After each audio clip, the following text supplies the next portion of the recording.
Hello YouTubers, welcome to my YouTube channel. We are Carolina Woodcrafters. I'm Bill Oliver. You can also visit us at carolinawoodcrafters.com. This is our very first YouTube channel, so we're going to live and learn here a little bit. I'm going to make some mistakes and so on, but we'll try to edit those as we go along. Really kind of excited. Visited my brother this last October. My wife and I went to our 50th high school reunion and spent some time with my brother, and while we were there they had a hot tub, and my brother showed some interest for a table, so I'm going to surprise him. He's a real big Steelers fan, and what I'm going to do is I'm going to make a Steelers table, and basically it's going to be 59 inches long and 16.5 inches wide and 39 inches high. It's going to be made with black epoxy. It's going to have two Steeler emblems on each side and then Pittsburgh Steelers in the center of it. So kind of excited to try this. We're going to start out with a piece of pine here that I bought at Home Depot. It's 17.5 inches wide and it's roughly 6 foot long. So it's 3/4 thick. I'm going to cut that down, and then I'm going to use this piece of pine. I'm going to cut it up into the substructure underneath.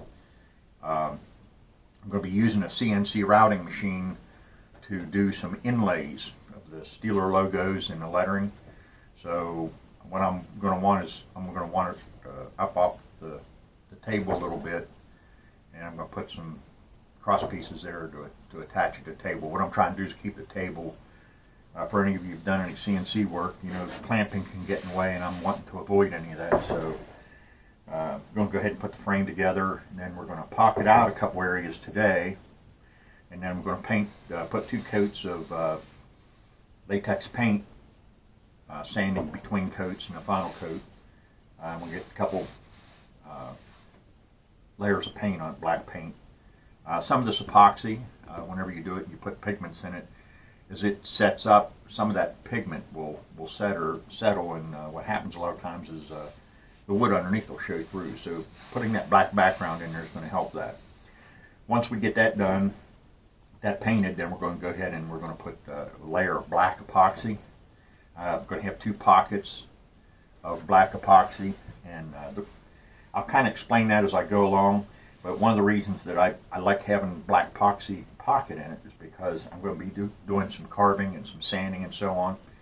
And when I sand, I don't want to get down into where I go through the epoxy and get to the wood. So I'll have some safe area around the outside where I can do that.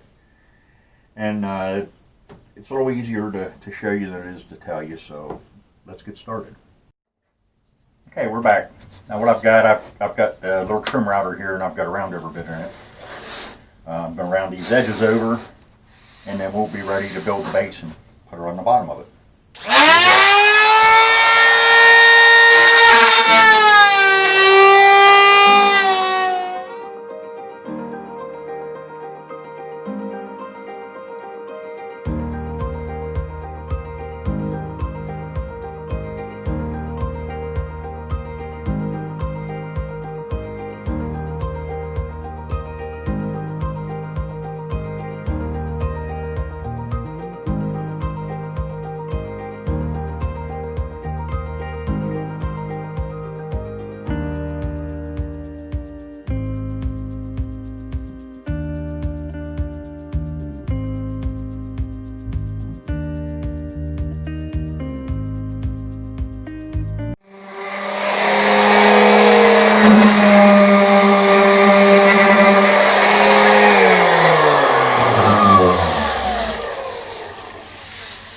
Okay, that looks real good.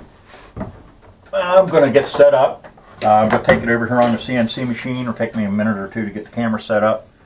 So basically, I've decided this. You saw me sanding back and forth on the 2 sides. I was trying to decide which side would give me the least trouble on the CNC machine.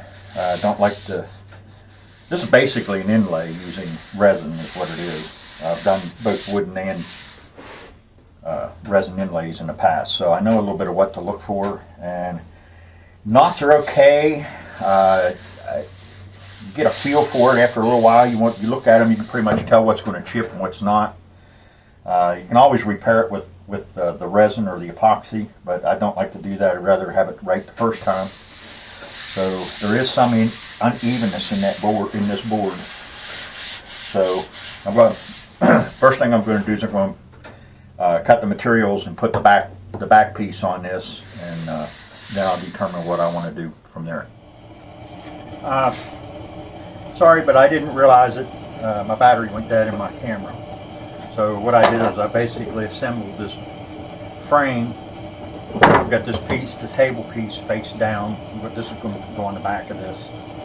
What I'm going to do is I'm going to put a couple stringers across here, and when I convert it, put it on my CNC machine, and I'll be able to keep it up off the table a little bit. I have reasons for that, but I've had difficulties in the past, so I'm going to eliminate that now. So what I'm going to do is I'm going to center this. Okay, we're going to shove it all the way to one end. Shove it against there. Shove it up against here.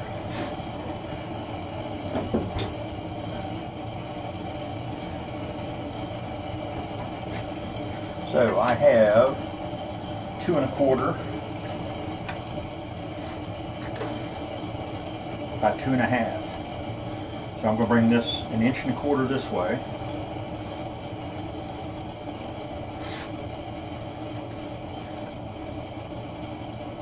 An 1 1/8.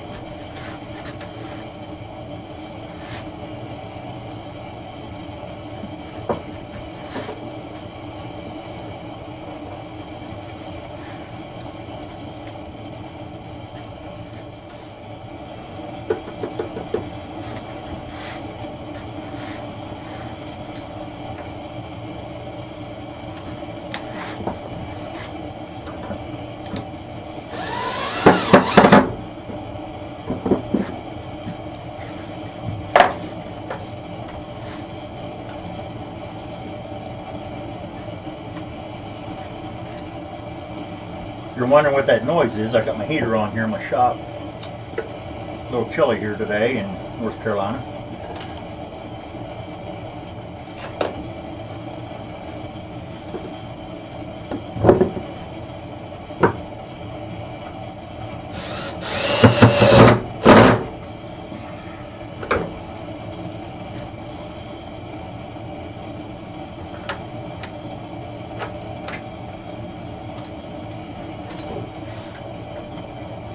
Looks pretty good. They're all centered. I'm going to put all these pocket screws in, and then now I'm not going to put all of them in. I've got, I don't know whether you can see it or not, I got some right here. I'm questionable to put those in because I'm going to be doing some carving, and I don't want to get I don't want to hit the screws with the head of or with the end mill. So I know these center ones are not going to be near anything because of the way I made the drawing, so it's safe to put these in. Well,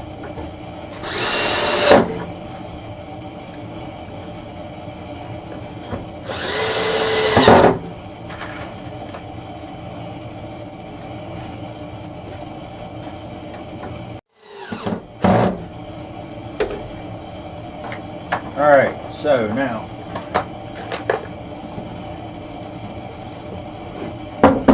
this is pretty much ready for the CNC machine. It's going to be a nice piece. You know, there's some flaws in here a little bit, but you're going to see here in a little bit. What I'm going to do is I'm going to pocket an area out here and a pocketed area out here, and then I'm going to paint this black, put 2 coats on, and be lightly sanded so I don't have any little protrusions. And then I'm going to mix up some epoxy with black pigment in it.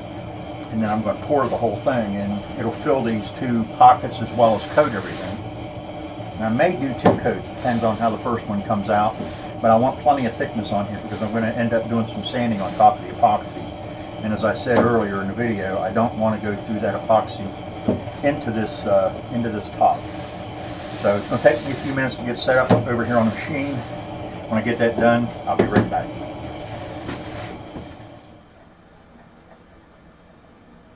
Okay, welcome back. As you can see, I'm over here at my CNC machine. I attached these 2 boards, this one and the one in the back, and they come across all the way over to this side. You can see them back here. And I've got these clamps holding them down, so this is stationary. First thing I did was I set these blocks right here and the one in the back just like it. I made sure that those are on the machine's y-axis, so that what I can do is when I'm going to take this table in and out of here, I'm using this front block to set the distance on the y-axis. I'm using this block here and the one in the back. Those will be used to make sure I'm over against this side to set my x-axis, and then I clamp it down, and then I'll come back up here onto the top surface where I'll set the z-axis. And what I'm preparing to do now, I've got this set up with a 1/2-inch router bit, and I'm going to plane this. And the reason I'm doing that is I'm going to be doing some work with a V-bit that's not going to go very deep. And what I need to do is I need a flat surface to ensure that they're going to be uniform all the way down. If I set that z-axis out here and then I have a low spot somewhere and I go to carve with that V-bit and it goes shallow, it's not going to reach its depth. So that's why I'm doing that.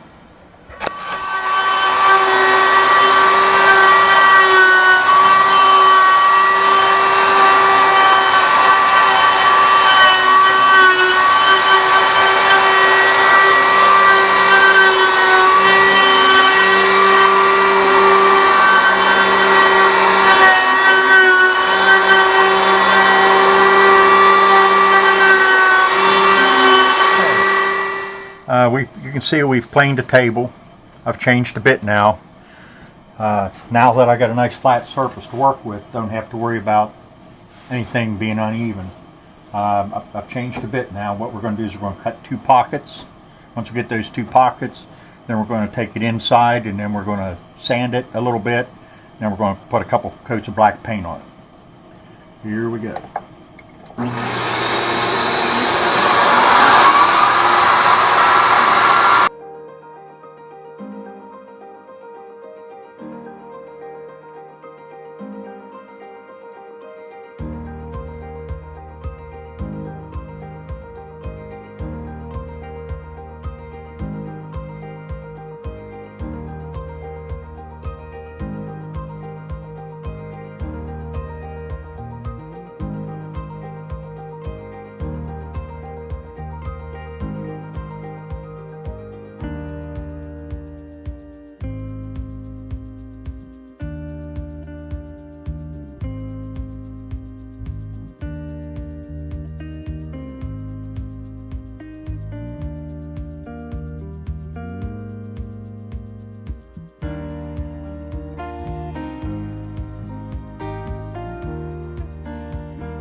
Okay, I want to talk a little bit about this now that I've got this cut. If you look at this, I've got a pocket in here, and in there, this is where the Steeler emblem is going to go. Now, because from this whole thing is going to be black here in the next process, and I've done these before on Lazy Susans, and I didn't pocket this extra layer of black out in here. Whenever from here on in the end when it's done, is this whole area inside of both of these and in here is all going to be total resin. Now, because there's going to be different colors in here, what happens is if I don't make each one of them deep like this, when I go to sand, because the resin, the epoxy, when it cures, it shrinks a little bit. So you kind of got to overfill a little bit to compensate for that. So it requires some sanding to get back down flush. Now, if I ran that black clear out, or the color clear out to here, there's going to be a gray ring in here. And if I ran that clear out here, this is what happened to me. Where the gray transitioned to the black, I just had the black on top of this. I didn't have a safety measure in here. And what happened is when I sanded it, I got into the wood. So the gray is going to be in here somewhere. So I've got a little built-in safety factor here. And as I do this, you'll see that I continually do that. I make room for overlap. I'm going to do this black. Okay. Well, the whole table is going to be black, and these will be filled in deep as well. But then I'm going to come back and I'm going to cut an area in here that's going to be white. And then I'll pour it this deep, 1/4 of an inch deep. Then there's going to be a silver ring in here that goes between the white and the silver, or the black. So I'll have the white to be thick enough and the black to be thick enough when I sand that transition between the gray and those two colors, it won't get down into wood. That's the whole purpose of this. It's a little overkill because I've got it 1/4 of an inch deep. This area here I only made an 1/8 of an inch because I'm only going to sand it one time. I'm going to be in here sanding multiple times when I go from layer to layer. So it's just a little built-in safety factor. Okay. Setting up here, what I'm going to do is I'm going to paint this thing all black. You can see I've sanded it, got it prepped. And the reason I'm painting it like this, I mentioned it earlier in the video, but I want to recap on it, is I'm going to mix clear resin. I'm going to put black pigment in it. Well, that epoxy doesn't harden right away. So what happens is that pigment tends to settle. And if it happens to settle and leaves a little bit of a clear area, you want a black background so that it's not noticeable. In fact, you won't even see it. It's just a precautionary measure. Whenever you're doing a project like this, it's really key to really think step by step out. And this is the very basics. Everything that we do with this table from here on out is rest on this base foundation of what we're doing here with this paint. Paint and then the resin and the whole black background, everything comes off of it. So, all right.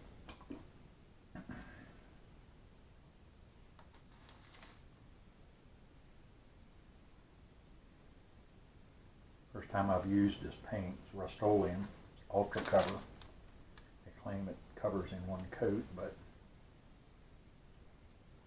what they say and what it does may be two different things. We'll try here. We'll see what we're doing. Looks like I need to put some rubber gloves on.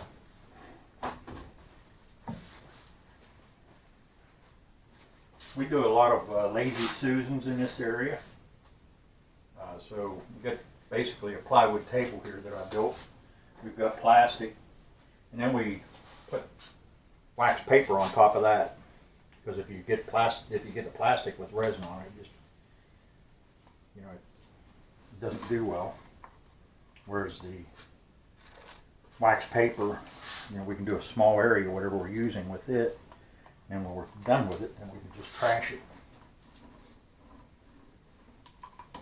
Got some trays over here that I made that we use as well. as you'll see in this video, I'm not much of a painter. Sometimes I think I'd soon take a beat in this paint. I'm not really fond of painting. But it's important to get a good layer or 2 layers of paint on this. Like I said, when, you know, any of the pigment settles anywhere, we don't want the wood in the background to bleed through. I'm going to put a nice coat on this.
Of course, this is rough.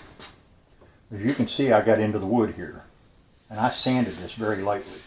But this is what this end is going to be like. It's going to be one here and one there. And I'll say Pittsburgh Steelers there in the middle. This looks black, but it's actually blue. You can see here where I went through the epoxy and got to the wood, and there's really no way to repair that. So that's why we're going to the. You can see that this is bigger. What I'm going to have is a little safety zone all the way around this outside where I can sand that. Well, actually, here's where the sanding is going to be. What I'm doing now, I'm going to pour all this black and the top black, and then I'm going to do this white area, and then I'll do the silver area in between. That way, anywhere I sand, I've got a safety margin of resin on either side. It's at least 1/4 inch thick, so there's no chance of going through it. And this looks rough and looks kind of shoddy, but boy, I tell you, when you put that bar top epoxy on top, it's a wow factor. It just comes to life. Can't wait to see this table done.